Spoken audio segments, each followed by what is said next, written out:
detenemos a pensar cómo tomamos decisiones en nuestra vida cotidiana. ¿Cuáles son las creencias que nos motivan a sentir y actuar de una forma y no de otra?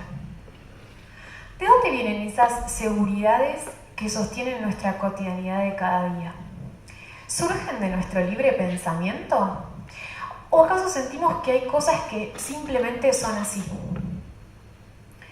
Cuando terminé la carrera de filosofía, la licenciatura, tenía un montón de conocimientos que sentía que había aprendido en la academia. Sabía de Platón, de Aristóteles, de Kant, ¿no? Hasta ahí, pero digamos que tenía un montón de conocimientos teóricos. Y lo que pasó cuando salí de la academia es que no sabía bien qué hacer con todo eso. Cosa que cuando uno empieza a estudiar filosofía, a uno le preguntan, ¿y qué vas a hacer, no? ¿A qué te vas a dedicar? ¿Para qué te va a servir eso? De hecho, en la misma carrera de filosofía, el hecho de la utilidad de ese saber es todo un tema en cuestión. Hay algunos que piensan que la filosofía no debería servir para nada, que es su esencia, su inutilidad, y otros que creen que no. Yo sentía que a mí me había transformado el hecho de haber estudiado filosofía de alguna forma, y que me había transformado en mi vida cotidiana. Ahí fue cuando decidí, digamos, como fundar o llevar a cabo este programa de filosofía de la vida cotidiana. Para que ustedes se hagan una idea de lo que es, tiene que ver con pensar estas preguntas que nos hacíamos antes, ¿no? Que yo les proponía hacerse. Y tiene que ver también con examinar las creencias que nos mueven a actuar, a pensar y a sentir de una forma determinada. El hecho de preguntarnos por esto tiene que ver también con desnaturalizar. No sé si alguna vez ustedes han hecho esta práctica. ¿Alguna vez se preguntaron, si quieren, ahí los veo, levanten la mano a ver quién alguna vez se preguntó por qué actúa como actúa? Ah, bochas, buenísimo. ¿Y quiénes no? A ver. Y los que no levantaron ni al principio ni ahora no sabemos. Bueno, no se acuerdan por ahí, perfecto. La idea es, bueno, este programa es abierto a todo público y justamente lo que hace es preguntarse por estas creencias simplistas y desnaturalizar, ¿sí? En estos talleres, porque el formato en el que hacemos estas actividades son talleres, la idea es generar experiencia donde todos podamos trabajar colaborativamente. No son clases magistrales donde yo cuento alguna cosa que aprendí o que me parece, sino que nos ponemos a trabajar todos juntos y todos juntos también examinamos esas creencias que en general son compartidas. Y como decía al principio, tratamos de ver de esas creencias cuáles fueron adquiridas por nuestro propio examen y reflexión y cuáles han sido producto tal vez de la educación formal o de nuestra familia, de nuestros amigos, de los ámbitos más cotidianos, que es donde en general se forman estas creencias, sin darnos cuenta cuando somos muy chicos. Y en este contexto de desnaturalizar y de poner en cuestión nuestras creencias, un día aparece una persona que me invita a ser parte de un grupo de inteligencia artificial. Raro, ¿no? Bueno. Y lo interesante de todo esto es que me dice, quiero esto de desnaturalizar que esté en nuestro grupo. Entonces lo que hicimos fue dentro del grupo crear una parte donde pudiéramos debatir y desnaturalizar, como decía antes, el impacto de las nuevas tecnologías, el impacto del uso de inteligencia artificial en nuestra vida cotidiana, ¿sí? Y lo que pasó, y lo que hacemos en realidad, es, como dice acá, ver cuáles son los gigantes tecnológicos, ¿sí? No sé si a ustedes se les ocurre algo cuando digo gigantes tecnológicos, pero como vemos en la imagen, es más o menos eso, ¿no? Es el uso de la tecnología y de la innovación, puntualmente de la inteligencia artificial, que está dominada por estos grandes tecnológicos. Y lo que nosotros nos planteamos es ver en qué punto esto impacta en nuestra vida cotidiana, pero no solo en la vida cotidiana, sino en nuestra forma de ser. Y la pregunta es, estos gigantes tecnológicos, ¿cuánto impactan en nuestra forma de ser? Por ejemplo, este título es de una nota que salió hace más o menos 15 días en el New York Times, y lo que dice, por ejemplo, es que Google lo que ha logrado es ser un paradigma de la manera en que nosotros adquirimos conocimiento. Fíjense, o sea, bastante importante, ¿no? Facebook lo que hace es mostrarnos la manera en que nos comunicamos, ¿sí? Algo totalmente indispensable en nuestra vida cotidiana también.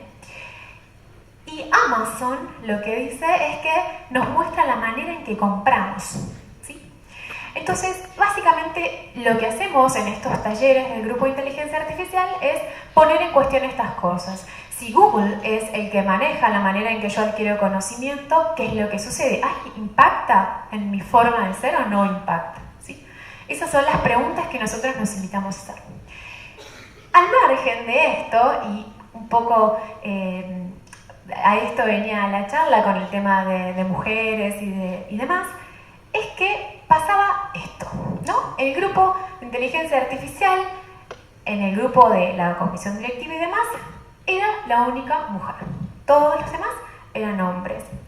Lo cual al principio me pareció bastante curioso, bastante raro en un sentido de que vemos el mundo de formas distintas, ¿no? Bueno, como ya escucharon toda la tarde, no lo voy a repetir, lo dijeron muy bien mis compañeras, hay diferencias entre hombres y mujeres, tanto biológica como culturalmente. Entonces yo lo vivencié. Si bien tenía una idea o una intuición de que eso podía ser así, lo que me pasó fue que realmente lo vivencié. No solo en ese grupo, sino también en los talleres que hacíamos. Siempre era la única mujer, ¿no? Entonces, yo me pregunto, ¿por qué pasa esto? ¿Sí? Digo, ¿es normal? ¿Es esperable? ¿No? Entonces, lo que pasó fue que una delegación de mujeres egipcias de la ONU este año, para el Día de la Mujer, lo que hicieron fue una parodia a este juego donde está Wally. Y el chiste era encontrar a Wally, que es ese personaje que nos está saludando ahí, en toda una multitud, en todo un fondo.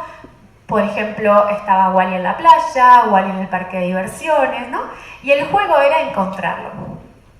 Y lo que hicieron estas mujeres es usar esto, pero para mostrar de qué manera hay una disparidad enorme y determinante en los hombres y las mujeres a la hora del trabajo, una disparidad en el ámbito laboral, ¿sí? Lo que ellas vienen a marcar es que en el ámbito de la ciencia, esta es la imagen, ¿sí?, que ellas usan. Fíjense que es una imagen de ciencia, ¿sí?, donde hay un cohete, podemos imaginarnos que es un ámbito científico, y está repleto de hombres, ¿sí? Entonces fíjense qué interesante lo que hicieron ellas, ¿no? El chiste es finding her, ¿no? Encontrándola. Y me parece muy interesante porque es una manera muy gráfica de mostrar efectivamente esta disparidad. Y no se llega a ver ahí abajo, pero en el cartel dice: encontrar mujeres en tecnología no debería ser tan trabajoso, ¿sí? A mí esto me pareció genial y efectivamente me vi muy identificada y reflejada, y además después me puse a investigar y efectivamente las mujeres somos una minoría las que trabajamos en tecnología, las que desarrollamos tecnología. Pero otra cosa que me puse a pensar, porque digamos esto de la diferencia de género y que somos menos y qué sé yo, mal que bien uno lo sabe, si bien por ahí no hacemos mucho al respecto, pero uno este conocimiento lo tiene esta intuición, ¿no? Se da más o menos esta idea de que está pasando esto. Pero yo me pregunto, ¿qué podemos hacer, no? Tiene que ver con iniciativas de inclusión, porque lo que sucede es que yo nací en la década del 80, 1985 puntualmente, y de ahí para atrás y un poquito más adelante también, lo que nos pasó, y ustedes me dirán si les pasa también, es que nos educamos en un ámbito donde la mujer tenía un rol muy específico, ¿sí? Yo recuerdo mi mamá, mi abuela, mi tía, las abuelas y las mamás y las tías de mis amigos tenían más o menos este esquema. Y esto, si bien yo lo repliqué, existía realmente por una cuestión de derechos y demás, lo repliqué porque la imagen original no la podía poner, pero existía esto, existía una guía de la buena esposa. Y los dos mandatos principales eran 11 reglas para mantener feliz a tu marido y sé la esposa que él siempre soñó. Entonces, ¿les suena algo de esto? Bien. Y por ahí también, a los hombres también les suena. No solamente nos tiene que sonar a las mujeres, porque digo, ¿qué marido por ahí no sintió que la mujer, en cierta manera, tenía que cumplir con ciertas obligaciones con él? Y las mujeres, cuando nos sentimos que teníamos que cumplir con ciertas obligaciones con los hombres, ¿no? Pero la pregunta es, para no desviarme de la cuestión, si nosotros hemos nacido y hemos crecido bajo este paradigma, llamémoslo paternalista, ¿no? Con estas bases. Si nosotros nos introducimos, las mujeres, y los hombres también, ¿no? Pero ya que estamos hablando de las mujeres, si nos introducimos las mujeres en tecnología y en el desarrollo de tecnología con estas creencias y con estos paradigmas, ¿qué va a pasar? ¿Efectivamente va a haber un cambio o no? ¿Qué les parece? Entonces, lo que yo me puse a pensar, que tiene que ver también con las preguntas que hacía al principio, es cuáles son las creencias que tenemos. Porque me parece que es genial, ¿no? Toda esta inclusión y todas estas movidas de inclusión de la mujer, pero si no vemos un poquito cuáles son las creencias y cuáles son las teorías que por ahí internamente tenemos y que por ahí no sabemos y que nos hacen actuar y sentir de una manera determinada, tal vez incluirnos en tecnología no haga demasiado la diferencia, ¿sí? Me parece que hay que ir un poco a estas bases. Desde ya, como les decía antes, existen iniciativas de integración.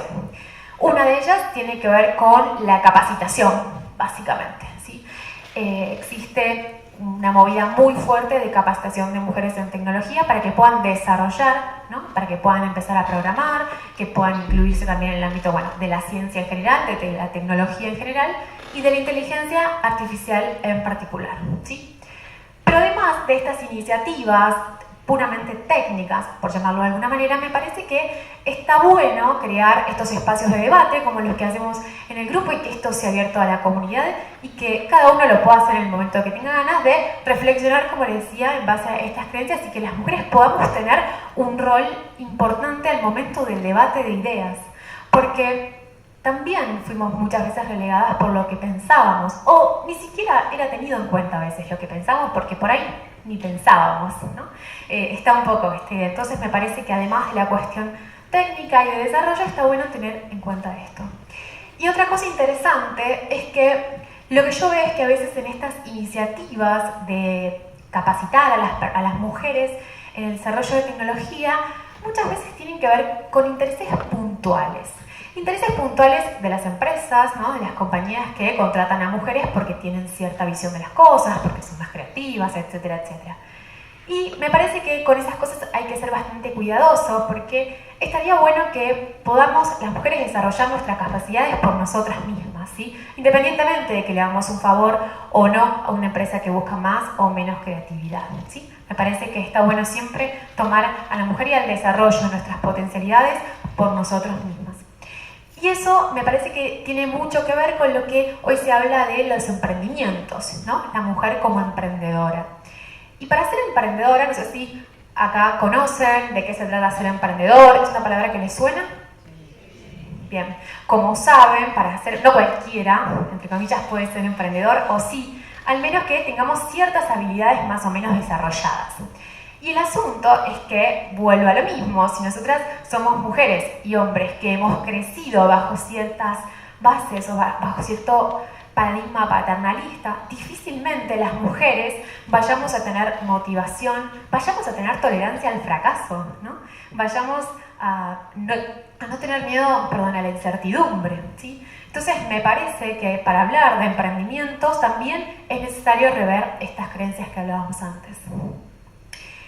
Y les propongo hacer este experimento. La idea es que podamos... ¿Lo conocen?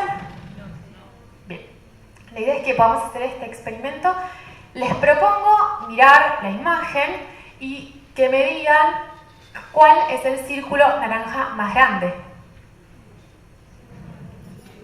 ¿Qué les parece? ¿Alguien lo ve más grande? Acá, allá. ¿Alguien ve algún círculo más grande que el otro? Allá también. Vamos viéndolo, bien. ¿Cuál es el chiste de esto? Imaginémonos que el círculo del medio somos las mujeres, ¿no? En este caso. Y lo que está alrededor son esas creencias de las que estábamos hablando, esas opiniones, esos valores que nos inculcaron desde chicos sin darnos cuenta nosotros, con los que crecimos y con los que creemos que efectivamente son así. ¿Qué es lo que ocurre? Este es un experimento que se usa mucho para evaluar justamente la relatividad, porque si nosotros lo miramos a simple vista y de forma descuidada, el círculo de aquel lado naranja parece más grande, ¿sí? ¿Por qué parece más grande? Por el contexto, ¿sí? Entonces les propongo son iguales, ¿sí? Pero les propongo de todas maneras hacer este experimento y pensar en qué situaciones, ¿no?, nos sentimos más grandes o más chiquititos de acuerdo al contexto, de acuerdo a las creencias que tengamos nosotros y que los otros tienen de nosotros, ¿sí? Me parece que eso es muy interesante. Cómo vemos el mundo es algo determinante al momento de tomar las decisiones. Si las mujeres vemos el mundo de una manera diferente a cómo la ven los hombres, la toma de decisión, la manera de responder ante cierta problemática va a ser diferente. La tecnología, la innovación, hoy en día se caracteriza por buscar soluciones a problemas, ¿no? Ustedes, como sabrán, hoy en día nos focalizamos en eso, cómo resolver ciertos problemas. Y la mirada femenina no solo, en mi humilde opinión, puede darnos soluciones más creativas, por ejemplo, sino que también esa forma de ver el mundo nos puede mostrar diferentes problemáticas que si lo reducimos a una visión masculina tal vez no existieran, ¿sí? Entonces lo que me interesa es ver de qué manera la forma en que vemos el mundo, que de todos es diferente, si bien podemos coincidir tal vez porque tenemos creencias muy parecidas en la base, todos vemos el mundo de una manera diferente, porque todos tuvimos experiencias diferentes. Por lo tanto, la toma de decisiones también va a ser diferente. Si bien, como digo antes, podemos coincidir en ciertas cosas. Y por último, les quiero contar que esta nota, que yo les decía, ¿no?, de las mujeres tan interesante, este juego que nos proponían, salió en un diario de acá, diario de Buenos Aires, de Argentina en realidad. Y es interesante porque la nota tiene el espíritu de realmente criticar esto y de realmente hacer un aporte a la problemática, ¿sí? Realmente lo que hace es decir, bueno, existe este porcentaje de mujeres que trabajan en tecnología, ¿por qué no aumentarlo? ¿De qué manera lo podemos hacer? ¿Cómo fue antes? Digo, es un artículo que a mi entender es muy serio y está como muy bien intencionado. Pero ¿qué pasa? Nos muestra esto, ¿sí? En un momento del artículo viene toda la crítica, patatín patatán, todo perfecto, y lo que ocurre en un momento es que nuestro amigo periodista nos muestra dónde está la mujer. ¿Sí? ¿A usted cómo le suena algo esto? Digo, ¿no les sorprende? ¿Les da lo mismo? ¿No les importa? ¿No me escucharon? No. O sea, ¿qué es lo que les pasa con eso? Porque a mí, personalmente, me pareció una contradicción hecha y derecha, ¿no?